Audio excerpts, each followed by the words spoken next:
maamulka golaha deegaanka degmada Garadag oo hormuud yahay Maayir Maxamed Cilmi Maxamuud ayaa soo bandhigay waxqabadkii uu qabsoomay muddadii koobnayd ay xilka hayeen isla markaana horumar weyn ka taabageliyay degmadaasi horumarkaasi oo kala ah dhamaystirka dhismaha deyrka iskuulka oo dhererkiisu dhan 600 mitir dhismaha saldhigga rugta booliiska deegaanka Fadhigaab iyo dhismaha qolka lagu kordhiyay saldhigga booliiska degmada Garadag kaasi oo baahi weyn loo qabay soo iibinta laba baabuur oo kala ah Land Cruiser iyo gaari isku roga kaasi oo loogu talagalay hagaajinta bilicda goobaha ilqabantiga ee degmadu leedahay kuwaas oo laga iibiyay qarashka kabka dawladda hoose ka soo gala xukuumadda dhexe iyo waliba taabagelinta wadooyin muhiim oo xidhnaa isla markaana dib loo furtay Maayir Maxamed Cilmi Maxamuud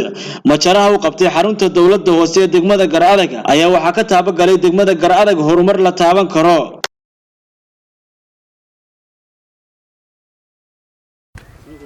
annagu waxaanu nahay adeegayaal waxaanu adeegnaa bulshada Garadag xiriirna waxaanu bagaa bulshada maadaama aanu nahay adeeg aanu nahay adeegayaal aanu nahay waxqabadkayagii oo halkan lagu soo bandhigay sida dhismaha gaadiidka degmadu ay u baahnayd ribeedinka xafiisyada degmada dhamaantiin waa idin wada muuqataa waxaan halkan aan kaga faa'iideysanayaa baaq dheer iyo baaq dhowba u diraya qurba joogta iyo qolqol joogta u dhalatay degmadan Garadag waxaanu ka codsanaynaa in ay iska soo bixiyaan cashuur sanaawigii ku waajibtay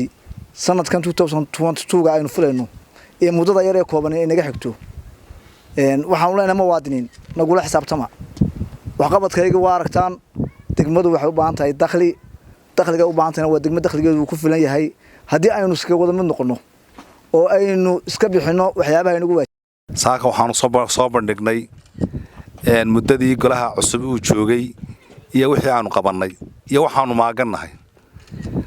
wixii aanu qabanay waxa kamid ah gaadiidkan dhismayaal ay waxbarashada iyo bileysku leeyihiin oo extension aan ku sameynay bileyska oo qolaalu kordhinay iyo dayr 600 oo aanu ku soo xidhnay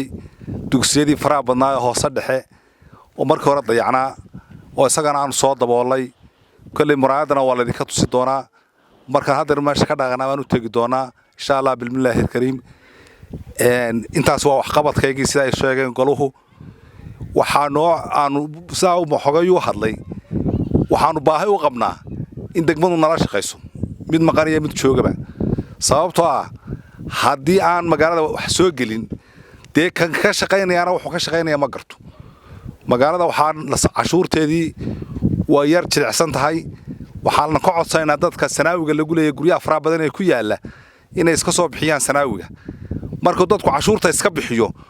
ayay oran karaan maxaa loo qabto haddaynu laakiin iska wada fadhiisano deeyaynaan seedayn hadhow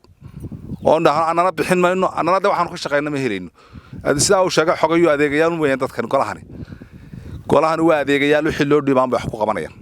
haddii alla ka dhigo shaqadan aanu bilownay waa mid noo meelaysan inaanu qabanno intaanu joogno noolahay insha Allah ilaahayna waanu ka baryaynaa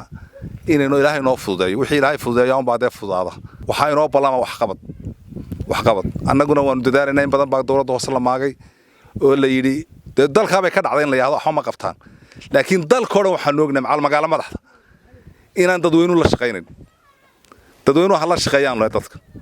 dawladda hoose hala shaqeeyo dawladda hoose marka dadku la shaqeeyo wax way qabanayaan nin wax faraa loo galiyo isaguna ma shaqeysan kan waayo laakiin nin faraa laga laaftay wuu laabanaya isaguna saasaan ilaahay